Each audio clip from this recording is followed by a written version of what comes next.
Hello दोस्तों, मैं आपका दोस्त सर्वेश। मैं आज क्लास 12th की most important objective question physics के लेकर आया हूं, जो आपके बोर्ड एग्जाम 2024 के लिए बहुत हेल्पफुल होंगे। ठीक, अगर बच्चों आप लोग चैनल पर नए हो तो चैनल को लाइक एंड सब्सक्राइब कर लीजिएगा। ठीक है, तो मैं देखिए क्लास 12th के पूरे किताब के सभी ऑब्जेक्टिव क्वेश्चन आपके सामने लाया हूँ। देखिए बच्चों, सबसे पहले आप लोग को पहला ऑब्जेक्टिव क्वेश्चन दिखाते हैं, जो आपको स्क्रीन पर सामने दिख रहा हुआ है। ठीक है, तो पहला क्वेश्चन क्या है, देखिए क्या कह रहा है।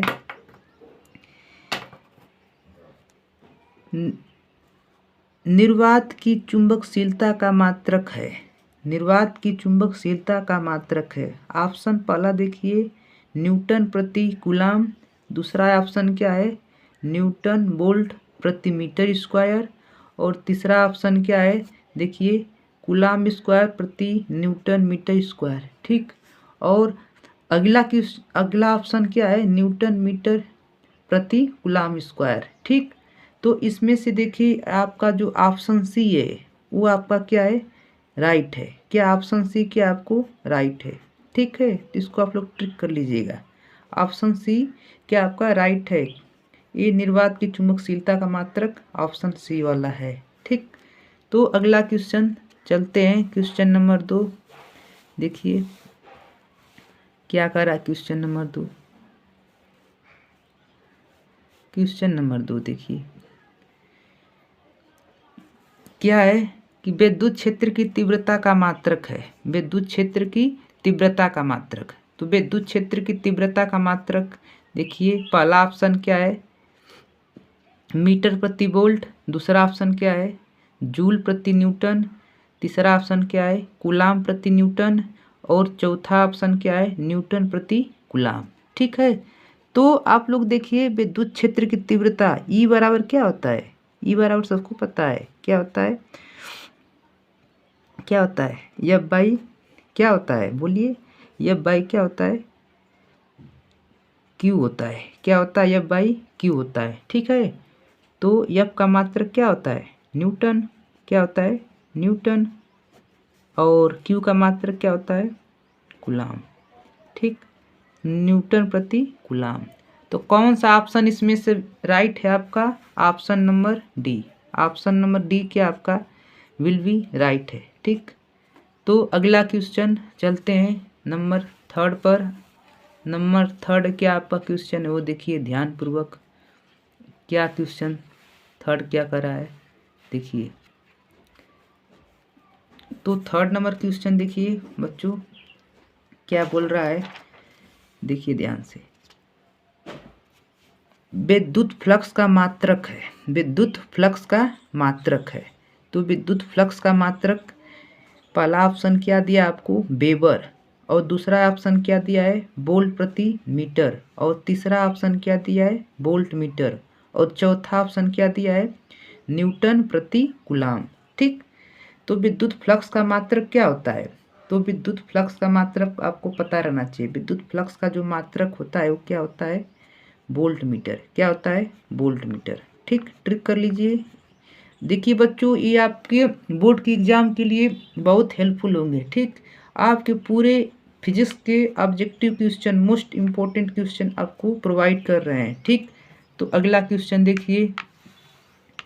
अगर आप लोग चैनल पर नए हो तो चैनल को like and subscribe and share कीजिए। ठीक, अगला क्वेश्चन देखिए बाबू। अगला क्वेश्चन क्या है, आपको स्क्रीन पर देखिए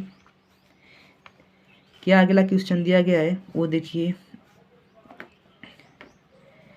एक इलेक्ट्रॉन वोल्ट का मान होता है, एक इलेक्ट्रॉन वोल्ट का मान 2 × 10⁻18 जूल, 1.5 × 10⁻19 जूल, 1.6 × 10⁻19 जूल, 2.4 × 10⁻19 जूल। तो इसमें से ऑप्शन कौन सा सही है, जो आपका ऑप्शन है वो देखिए चौथा का आपका ऑप्शन सी जो आपका विल बी राइट आंसर है। ठीक, एक इलेक्ट्रॉन वोल्ट का मान कितना होता है, 1.6 × 10⁻19 जूल होता है। ये आप लोग याद कर लीजिए। ठीक, ये ऑप्शन में बहुत बार बोर्ड में पूछा गया क्वेश्चन है। तो एक इलेक्ट्रॉन का मान, वोल्ट का मान कितना होता है, इतना होता है। ठीक, तो अगला क्वेश्चन चलते हैं, क्वेश्चन नंबर 5। क्वेश्चन 5 देखिए क्या दिया है। विद्युत विभव का मात्रक है, विद्युत विभव का मात्रक। पहला ऑप्शन आपके सामने क्या है, जूल प्रति कूलाम। दूसरा ऑप्शन क्या है, जूल कूलाम। और तीसरा ऑप्शन क्या है कूलाम जूल। और चौथा ऑप्शन क्या है, न्यूटन प्रति कूलाम। ठीक, न्यूटन प्रति कूलाम। तो इसमें से ऑप्शन जो आपका कौन सा सही है, विद्युत विभव का मात्रक क्या होता है, जूल प्रति कूलाम। क्या होता है, जूल प्रति कूलाम। विद्युत विभव का मात्रक क्या होता है, जूल प्रति कूलाम। आपको पता रहना चाहिए क्या होता है। V बराबर क्या होता है, W/Q। तो W का मात्रक क्या होता है, जूल होता है, और Q का मात्रक क्या होता है, कूलाम। तो विद्युत विभव का मात्रक क्या होता है, जूल प्रति कूलाम। ठीक, तो अगला क्वेश्चन देखते हैं बच्चों। ये आपके 5 क्वेश्चन हो गए। अब 6वां क्वेश्चन देखिए आपके सामने स्क्रीन पर। 6वां क्वेश्चन देखिए, 6वां क्वेश्चन क्या है आपका, देखिए बच्चों 6वां क्वेश्चन ध्यानपूर्वक। तो 6वां क्वेश्चन क्या बोल रहा है, देखिए ध्यान से, ये यहाँ पर। ठीक, तो 6वां क्वेश्चन ये आपको स्क्रीन पर दिख रहा होगा अच्छी तरह से। क्या है, विद्युत क्षेत्र ई में पी आघूर्ण वाले विद्युत द्विध्रुव पर लगने वाला बल आघूर्ण। विद्युत क्षेत्र ई और पी आघूर्ण वाले विद्युत ध्रुव पर लगने वाला आघूर्ण। पहला क्या दिया है, पी डॉट ई, पहला ऑप्शन है। दूसरा ऑप्शन क्या है, पी क्रॉस वेक्टर ई। तीसरा का ऑप्शन क्या है, 0। और चौथा ऑप्शन क्या है, vector E cross vector P. ठीक, तो इसमें से कौन सा ऑप्शन सही है, तो इसमें से ऑप्शन कौन सा सही है, आपका जो बी वाला ऑप्शन है वो क्या है, राइट है। बी वाला ऑप्शन क्या आपका सही है। ठीक, तो ये 6वें का क्वेश्चन का ये देख लीजिए, बोर्ड के एग्जाम के लिए बहुत महत्वपूर्ण है। 6वें का आंसर क्या होगा, ये आपका। ठीक, तो अगला क्वेश्चन बच्चों चलते हैं। इन क्वेश्चनों को आप लोग रट लीजिए। ठीक, जो आपके बोर्ड के एग्जाम के लिए अति महत्वपूर्ण क्वेश्चन है। ठीक, तो अगला क्वेश्चन क्या है, देखिए 7वां नंबर क्वेश्चन क्या है, क्या कर रहा है 7वां क्वेश्चन, वो देखो जल्द से जल्द। तो क्या कर रहा है, E बराबर 0 तीव्रता वाले विद्युत क्षेत्र में विभव V का दूरी R के साथ परिवर्तन होगा। देखिए बोर्ड की एग्जाम में रिपीटेड क्वेश्चन है, बहुत बार एग्जाम में पूछा गया क्वेश्चन है। ठीक, तो पहला ऑप्शन क्या है, V व्युत्क्रमानुपाती 1/R। दूसरा ऑप्शन क्या है, V अनुक्रमानुपाती R। और तीसरा ऑप्शन क्या है, V व्युत्क्रमानुपाती 1/R²। और चौथा जो ऑप्शन है, V बराबर नियत अर्थात R पर निर्भर नहीं करता है। ठीक, तो जो आपका चौथा ऑप्शन है वो क्या आपका राइट है। कौन सा आंसर आपका सही है, जो 7वां का क्या आपका आंसर, 7वां का क्या है, डी आपका क्या है, विल बी राइट है। V बराबर क्या है, नियत है अर्थात R पर निर्भर नहीं करता है। ठीक, R पर क्या होता है, ये निर्भर नहीं करता है।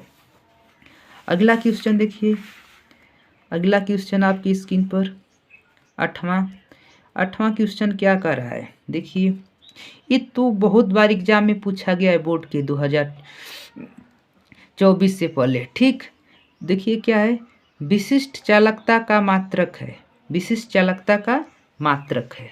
तो विशिष्ट चालकता का मात्रक क्या है बाबू, देखिए पहला ऑप्शन क्या दिया है, ओम मीटर। दूसरा का ऑप्शन क्या है, ओम मीटर इनवर्स। और तीसरा ऑप्शन क्या है, ओम इनवर्स मीटर इनवर्स। और चौथा जो ऑप्शन है, ओम इनवर्स मीटर। तो विशिष्ट चालकता का मात्रक क्या होता है, 8वां का देखिए क्या होता है मात्रक। तो विशिष्ट चालकता का जो मात्रक होता है, ओम इनवर्स और मीटर इनवर्स होता है। क्या होता है, ओम इनवर्स और मीटर इनवर्स होता है। तो आप लोग को याद रहना चाहिए विशिष्ट चालकता का मात्रक क्या होता है, ओम इनवर्स और मीटर इनवर्स। ठीक, तो अगला चलते हैं, अगला क्वेश्चन, क्वेश्चन नंबर देखिए बाबू 9। क्वेश्चन नंबर 9 क्या कह रहा वो देखिए ध्यानपूर्वक। क्या कह रहा है, किरचॉफ का धारा नियम किसके संरक्षण के परिणाम स्वरूप है। किरचॉफ का जो धारा नियम है किसके संरक्षण के परिणाम के स्वरूप है। ऊर्जा के पहला ऑप्शन दिया है, दूसरा ऑप्शन क्या दिया है संवेग के, और तीसरा ऑप्शन क्या दिया है आवेश के, और चौथा ऑप्शन क्या दिया आपको द्रव्यमान के। तो किस धारा का नियम किसके संरक्षण पर आधारित है, तो 9वें का ऑप्शन कौन सा सही है। ठीक, आप लोग बताइए बाबू, जो आपका 9वीं का है वो क्या है, किसके धारा का जो संरक्षण का नियम किस पर आधारित है, तो आपको याद रहना चाहिए किस पर, आवेश। क्या है, आवेश। ठीक है बाबू, जो आपकी बोर्ड के एग्जाम में बहुत बार पूछा गया है। ठीक, तो अगला क्वेश्चन चलते हैं। अगला क्वेश्चन क्या है आपका 10 नंबर। देखिए ये 10 नंबर क्वेश्चन क्या कर रहा है, μ0 ε0 -1/2 का मान है। μ0 ε0 -1/2 का मान क्या है, तो इसका मान देखिए ऑप्शन में क्या दिया है 3 × 10 पर, पहला ऑप्शन क्या है 3 × 10⁷ मीटर प्रति सेकेंड, और दूसरा क्या ऑप्शन दिया आपसे सामने 3 × 10⁸ मीटर प्रति सेकेंड, और तीसरा जो ऑप्शन दिया है क्या दिया है 3 × 10⁹ मीटर प्रति सेकेंड, और जो चौथा ऑप्शन क्या दिया आपको 3 × 10⁻10 मीटर प्रति सेकेंड। ये बताइए 4 ऑप्शन में आपको क्लियर करना है। बोर्ड के एग्जाम में बहुत बार रिपीट क्वेश्चन है, करीब 4 से 5 बार रिपीट किया गया है क्वेश्चन। तो इसमें से आपका ऑप्शन कौन सा सही है, जो आपका ऑप्शन है वो बी आपका क्या है सही है, बी वाला ऑप्शन क्या है सही है। तो μ0 ε0 -1/2 का मान क्या होता है 3 × 10⁸ मीटर प्रति सेकेंड। ठीक, ये आपका ऑप्शन क्या है बिल्कुल सही है। अब आते हैं 11वां क्वेश्चन। देखिए क्या अगला 11वां क्वेश्चन आपको दिया गया है वो देखिए। तो क्या बोल रहा है, चुंबकीय क्षेत्र बी के समांतर भी चाल से आवेश Q पर चुंबकीय क्षेत्र के कारण लगने वाले बल का मान क्या होगा। चुंबकीय क्षेत्र B के समांतर भी चाल से आवेश Q पर चुंबकीय क्षेत्र के कारण लगने वाले बल का मान क्या होगा। तो इसमें आपको 4 ऑप्शन दिख रहे हैं, इसमें से कौन सा ऑप्शन आपका सही होगा। देखिए पहला ऑप्शन क्या दिया है VQBB। ठीक, और दूसरा ऑप्शन क्या दिया आपसे QB/m, तीसरा ऑप्शन क्या दिया आपको M/QB, और चौथा ऑप्शन क्या दिया आपको 0। चौथा ऑप्शन आपको क्या दिया है 0। तो चौथा ऑप्शन क्या दिया है 0। तो इसमें से कौन सा ऑप्शन आपका सही हो जाएगा डी। कौन सा ऑप्शन 0। तो क्या होता है 0। चुंबकीय क्षेत्र बी और भी चाल और Q चुंबकीय क्षेत्र का लगने वाला बल का जो मान होता है वो क्या होता है 0। ठीक, ये आपका क्या होता है 0। अब अगला क्वेश्चन चलते हैं बाबू। अगला क्वेश्चन क्या है क्वेश्चन नंबर 12। क्वेश्चन नंबर 12 देखिए क्या दिया गया आपसे, क्या दिया गया क्वेश्चन नंबर 12, चुंबकीय क्षेत्र का मात्रक क्या होता है। क्वेश्चन नंबर 12 क्या है, चुंबकीय क्षेत्र का मात्रक होता है। चुंबकीय क्षेत्र का मात्रक होता है। ऑप्शन नंबर पहला क्या दिया आपसे वेबर प्रति मीटर, दूसरा ऑप्शन क्या दिया है वेबर प्रति मीटर स्क्वायर, और तीसरा जो ऑप्शन दिया है वेबर, और चौथा ऑप्शन क्या दिया है वेबर मीटर। ठीक, तो इसमें से कौन सा आपको ऑप्शन सही दिख रहा है बताइए। तो इसमें आपका जो 12वां का क्वेश्चन उसका आंसर क्या होता है, उसका मात्रक बी। कौन सा वेबर प्रति मीटर स्क्वायर। क्या आपका ऑप्शन सही है वेबर प्रति मीटर स्क्वायर। तो चुंबकीय क्षेत्र का जो मात्रक होता है वो क्या होता है वेबर प्रति मीटर स्क्वायर। ठीक, ये आपको याद रहना चाहिए, चुंबकीय क्षेत्र का मात्रक क्या होता है वेबर प्रति मीटर स्क्वायर। ठीक, अगले क्वेश्चन पर चलते हैं। अगला क्वेश्चन आपका क्या है देखिए स्क्रीन पर। अगला क्वेश्चन देखिए क्या बोल रहा है। अगला क्वेश्चन चुंबकीय आघूर्ण का मात्रक है। चुंबकीय आघूर्ण का मात्रक है। तो चुंबकीय आघूर्ण का मात्रक पहला ऑप्शन आपको क्या दिया गया है न्यूटन प्रति एम्पियर मीटर। दूसरा ऑप्शन क्या दिया गया है, एम्पियर प्रति मीटर। तीसरा ऑप्शन क्या दिया गया है, एम्पियर मीटर स्क्वायर। और चौथा ऑप्शन क्या दिया गया है आपको, वेबर प्रति मीटर स्क्वायर। तो इसमें से कौन सा ऑप्शन आपका सही है? ठीक है, तो इसमें चुंबकीय आघूर्ण का मात्रक क्या होता है, तो चुंबकीय आघूर्ण का मात्रक क्या होता है, ये वाला आपका ऑप्शन सही है, एम्पियर मीटर स्क्वायर। चुंबकीय आघूर्ण का मात्रक क्या होता है बाबू, रसगुल्लो, क्या होता है, एम्पियर मीटर स्क्वायर। ठीक, ये 13वां क्वेश्चन हो गया। अब 14वां क्वेश्चन पर चलते हैं। देखिए 14वां क्वेश्चन आपके सामने दिया गया है। देखिए क्या दिया गया वो क्वेश्चन, देखिए 14वां। तो 14वां क्वेश्चन क्या बोल रहा है, ध्यान पूर्वक पढ़िए। प्रेरित धारा, प्रेरित विद्युत धारा की दिशा ज्ञात का ज्ञान होता है। किससे ज्ञान होता है वो देखिए, लेंज के नियम से। प्रेरित धारा की दिशा किससे ज्ञात होती है, तो लेंज के नियम से पहला ऑप्शन दिया है। फ्लेमिंग के बाएं हाथ के नियम से दूसरा ऑप्शन दिया है। और तीसरा का ऑप्शन आपको क्या दिया है, बायो-सवर्ट के नियम से। और चौथा ऑप्शन क्या दिया है, एम्पियर के नियम से। ठीक, तो प्रेरित धारा की दिशा किससे ज्ञात की जाती है, आपको पता रहना चाहिए, लेंज के नियम से। किससे, लेंज के नियम से। ठीक, तो प्रेरित धारा की दिशा किससे ज्ञात करते हैं हम लोग, लेंज के नियम से। ठीक, तो अगला क्वेश्चन चलते हैं। अगला क्वेश्चन क्या है आपका, देखिए अगला क्वेश्चन आपको स्क्रीन पर दिख रहा होगा, क्वेश्चन नंबर 15। क्वेश्चन नंबर कौन सा है, 15। तो 15 क्या बोल रहा है वो देखिए, निम्नलिखित में कौन सी विद्युत चुम्बकीय तरंग नहीं है, नहीं यहाँ पर। ठीक है, निम्नलिखित में कौन सी विद्युत चुम्बकीय तरंग नहीं है। पहला ऑप्शन आपको क्या दिया है, क्या बोला है कि विद्युत चुम्बकीय तरंग नहीं है। तो पहला ऑप्शन क्या दिया है, गामा किरणें। दूसरा का ऑप्शन क्या दिया है, एक्स किरणें। और तीसरा का ऑप्शन क्या दिया है, अवरक्त किरणें। और चौथा ऑप्शन क्या दिया आपको, बीटा किरणें। तो इसमें से ऑप्शन कौन सा सही है, ए डी वाला आपका ऑप्शन क्या है, सही है। ये विद्युत चुम्बकीय तरंग नहीं होती है। कौन, बीटा जो आपकी है, बीटा किरण आपकी क्या होती है, विद्युत चुम्बकीय तरंग नहीं होती है। ठीक, अगला क्वेश्चन चलते हैं 16 क्वेश्चन क्या बोल रहा है बाबू, ध्यान से देखिए। 16 क्वेश्चन क्या बोल रहा है उसको देखिए ध्यान पूर्वक। क्या कह रहा है, सबसे अधिक आवृत्ति की तरंग है, सबसे अधिक आवृत्ति की तरंग है। कौन सी सबसे अधिक आवृत्ति की तरंग है, वो ऑप्शन में आपको 4 दिए, उसमें से एक ऑप्शन आपका सही है। देखिए कौन सा सही है, परावैगनी तरंगे, गामा तरंगे, दृश्य प्रकाश तरंगे, रेडियो तरंगे।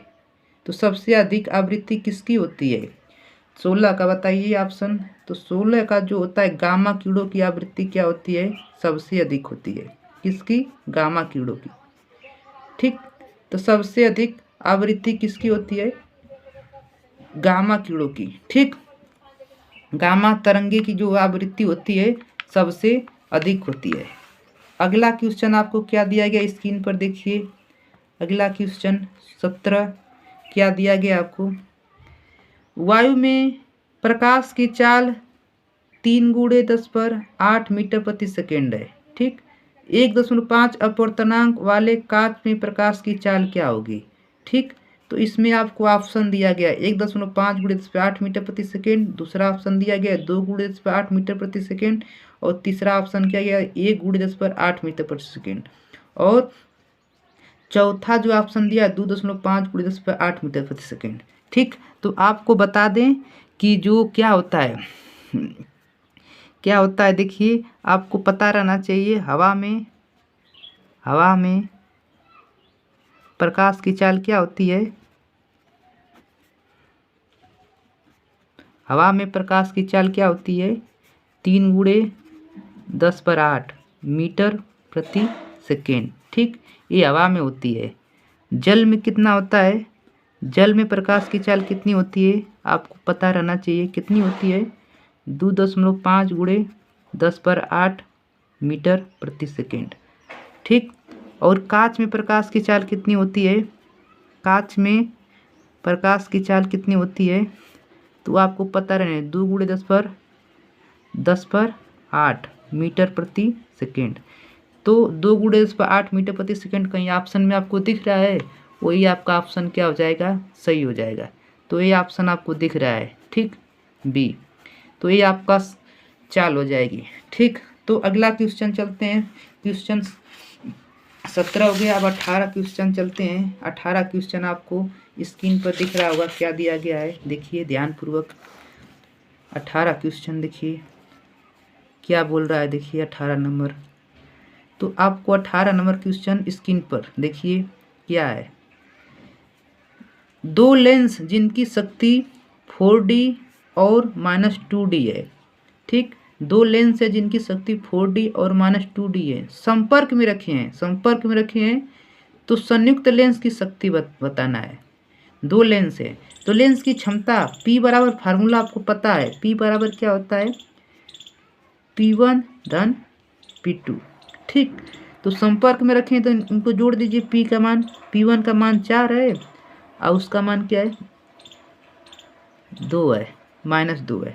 तो हल कीजिए, कितना आ जाएगा, P बराबर 2 डायोप्टर। तो क्षमता कितनी आ जाएगी, ऑप्शन में कहीं 2 डायोप्टर दिख रहा है आपको, तो वही आपकी क्षमता हो जाएगी, ठीक। और क्षमता का मात्रक क्या होता है, डायोप्टर। ये आपका क्वेश्चन कौन सा था, 18। ऐसे क्वेश्चन आपको पूछ दिए जाते हैं तो आप लोग क्या करके हल कराएंगे, ठीक। अगर धन में आता है तो लेंस उत्तल होता है, अगर ये ऋण में आता है तो कौन सा लेंस होता है, अवतल होता है। तो अगला क्वेश्चन चलते हैं आपकी स्क्रीन पर। अगला क्वेश्चन देखिए क्या पूछा गया है आपसे। क्वेश्चन नंबर 19 है। क्वेश्चन नंबर 19 देखिए क्या बोल रहा है कि आकाश का रंग नीला होता है, किस कारण के होता है, आकाश का जो नीला रंग होता है किस कारण होता है, ठीक है। क्वेश्चन नंबर 19 है, आपको दिख ना रहा हो, ठीक है। तो कौन सा क्वेश्चन आपका 19 है, तो 19 देखिए आपको दिख रहा होगा। अब तो 19 का देखिए, आकाश का रंग नीला क्यों दिखाई देता है, प्रकाश के प्रकीर्णन के कारण, पहला ऑप्शन दिया है। दूसरा का दिया है प्रकाश के परावर्तन के कारण, और तीसरा जो ऑप्शन है विवर्तन के कारण, और चौथा है अवशोषण के कारण। तो सबको पता है आकाश नीला क्यों दिखाई देता है, आकाश नीला प्रकाश के प्रकीर्णन की वजह से दिखाई देता है। किसकी वजह से, प्रकाश के प्रकीर्णन की वजह से, ठीक है। और सबसे ज़्यादा उनमें किस रंग का प्रकीर्णन होता है, तो बैगनी का सबसे ज़्यादा प्रकीर्णन होता है। और सबसे कम किसका प्रकीर्णन होता है, तो लाल का होता है, ठीक है। ये आपको क्या रहना चाहिए, याद रहना चाहिए। तो आकाश नीला क्यों दिखाई देता है, प्रकाश के प्रकीर्णन के कारण। अब अगला क्वेश्चन देखिए, क्वेश्चन नंबर कौन सा है, 20 है। क्वेश्चन कौन सा है, 20। देखिए क्वेश्चन 20 क्या कर रहा है आपके सामने, देखिए स्क्रीन पर है, क्या बोल रहा है, देखिए ध्यानपूर्वक देखिए क्या बोल रहा है बाबू। प्रकाश तरंगों की अनुप्रस्थ प्रकृति की पुष्टि होती है। प्रकाश तरंगों की जो अनुप्रस्थ की प्रकृति की पुष्टि किसके द्वारा होती है, प्रकाश के ध्रुवण के कारण या विवर्तन के कारण, दूसरा का ऑप्शन है। तीसरा जो ऑप्शन है व्यतिकरण के कारण, चौथा ऑप्शन क्या है, अपवर्तन के कारण, ठीक। तो इसमें से कौन सा ऑप्शन सही है, तो आपको क्या रहना चाहिए पता। तो इसमें से 20 का जो आपका है ए ऑप्शन, प्रकाश के ध्रुवण के कारण, किसकी वजह से, प्रकाश के ध्रुवण। कौन सा ऑप्शन सही है, प्रकाश के ध्रुवण, कौन से ऑप्शन के द्वारा, प्रकाश के ध्रुवण के कारण, ठीक है। तो ये आपको पता रहना चाहिए कि प्रकाश तरंगों की अनुप्रस्थ प्रकृति की पुष्टि होती है तो प्रकाश के ध्रुवण के कारण, ठीक। अनुप्रस्थ प्रकृति की पुष्टि किससे होती है, प्रकाश के ध्रुवण के कारण। ऑप्शन नंबर ए आपका क्या है, सही है। अब अगला ऑप्शन आते हैं, क्या है अगला क्वेश्चन देखते हैं, आपकी स्क्रीन पर दिख रहा होगा, देखिए 21 नंबर क्या दिया आपसे पूछा गया है।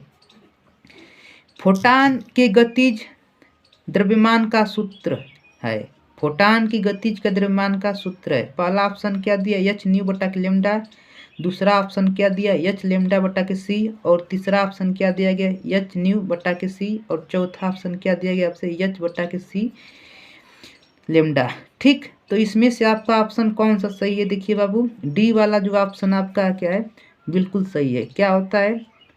फोटान की गतिज ऊर्जा के लिए सूत्र क्या होता है?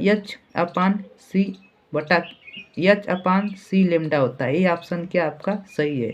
तो फोटान की गतिज ऊर्जा का द्रव्यमान का सूत्र क्या होता है? H/c lambda. ठीक, तो अगला क्वेश्चन चलते हैं बच्चों। अगला क्वेश्चन क्या आपकी स्क्रीन पर देखिए, दिख रहा होगा 22 नंबर। 22 नंबर देखिए क्वेश्चन क्या बोल रहा है आपसे, वो क्वेश्चन देखिए।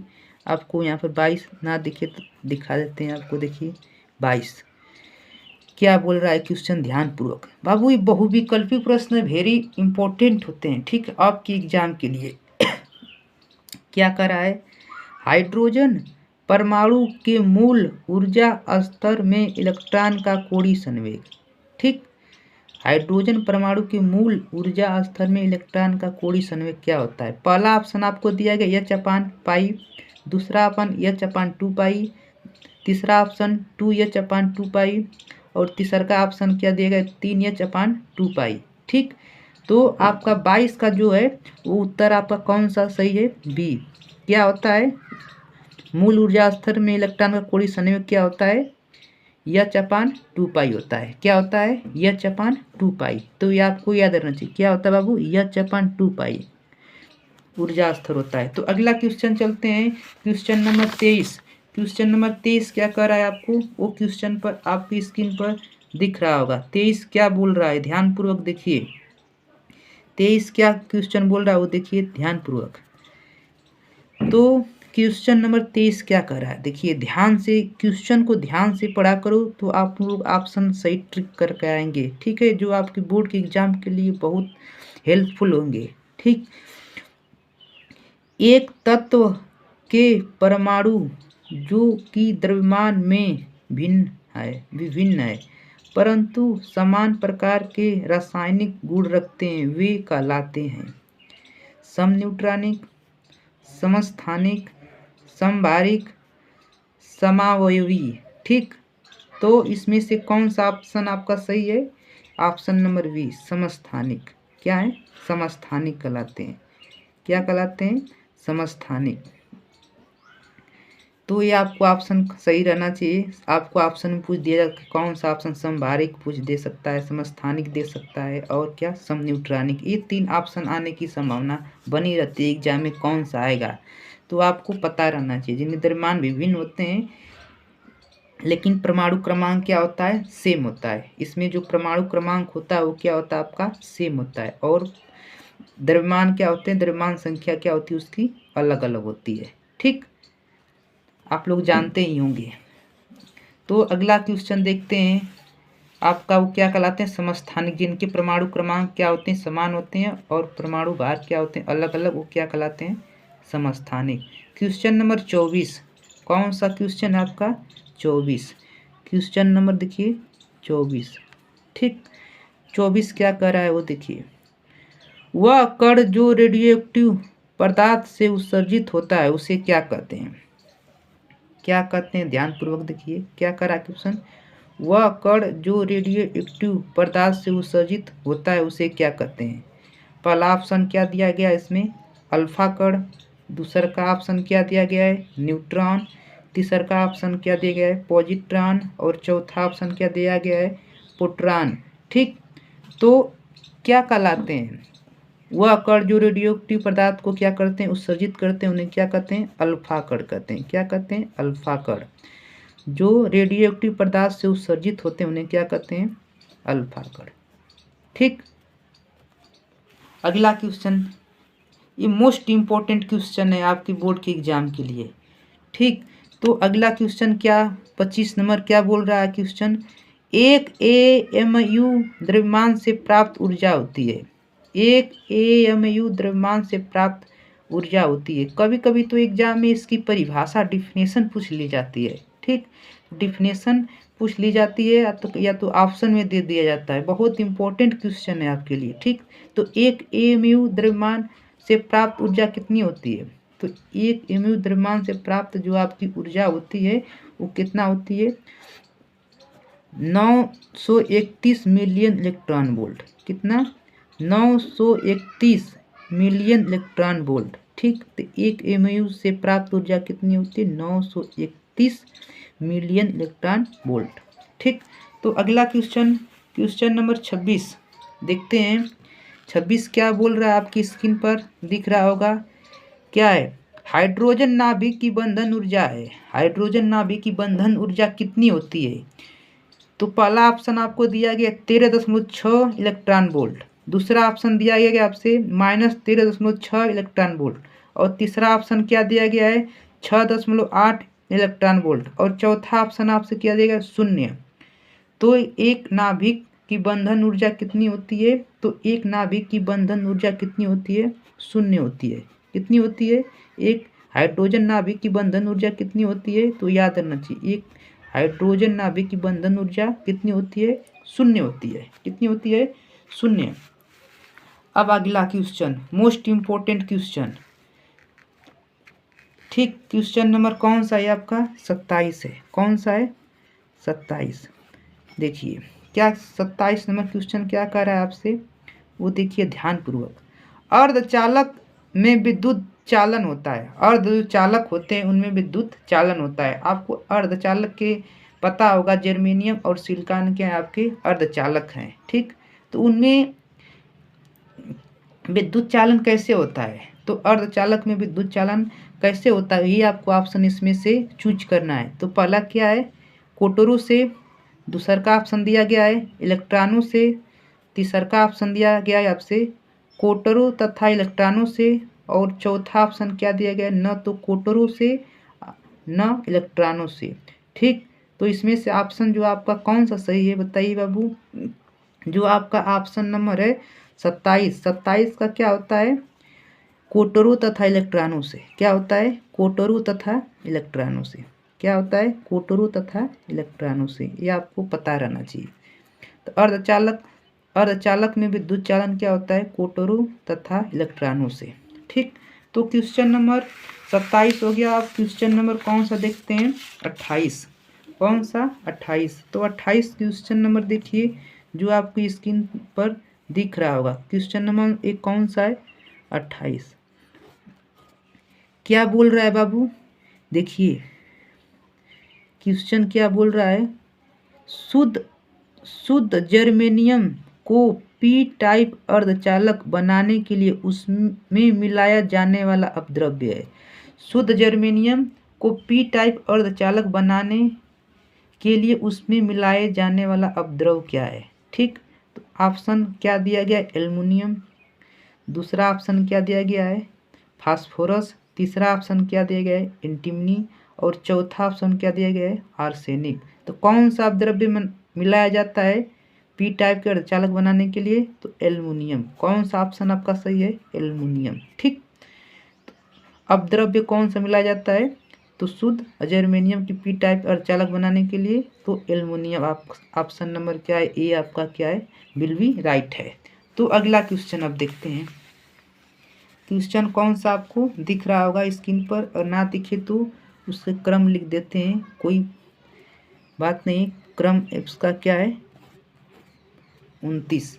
देखिए क्या बोल रहा है क्वेश्चन। एन टाइप अर्धचालक में विद्युत चालन का कारण है।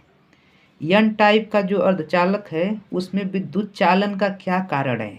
ठीक, पहला ऑप्शन आपको दिया गया इलेक्ट्रॉन, दूसरा का ऑप्शन दिया गया प्रोटॉन, तीसरा का ऑप्शन दिया है कोटर, और चौथा ऑप्शन आपको क्या दिया गया? पॉजिट्रॉन।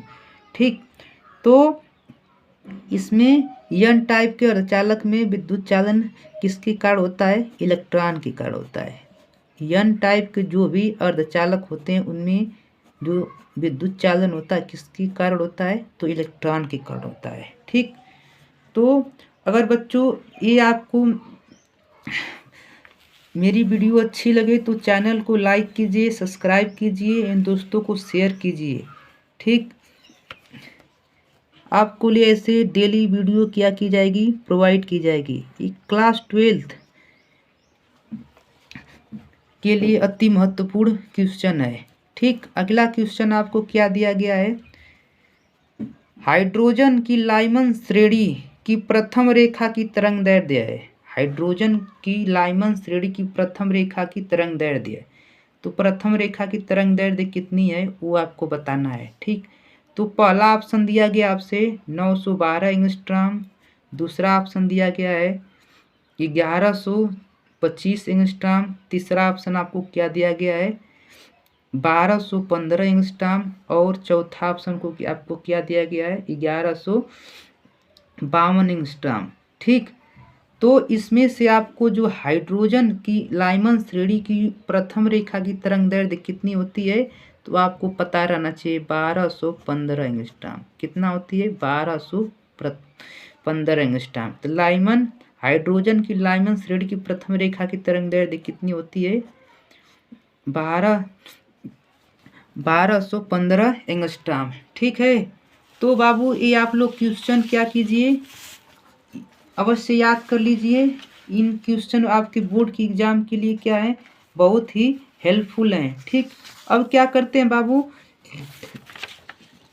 तो आपको ये क्वेश्चन क्या रहना चाहिए याद रहना चाहिए। ठीक, तो ये आपको क्वेश्चन क्या रहने चाहिए याद रहने चाहिए। तो अगर बच्चों वीडियो अच्छी लगी हो तो मेरे चैनल को सब्सक्राइब कीजिए और बेल आइकन को दबा लीजिए। ठीक, और ऐसे वीडियो आपको पर डे प्रोवाइड की जाएंगी। ठीक, मैथ और फिजिक्स और केमिस्ट्री और बायोलॉजी की सभी वीडियो आपको क्या की जाएंगी क्लास 12 की प्रोवाइड की जाएगी। लव यू दोस्त, ऑल फ्रेंड्स।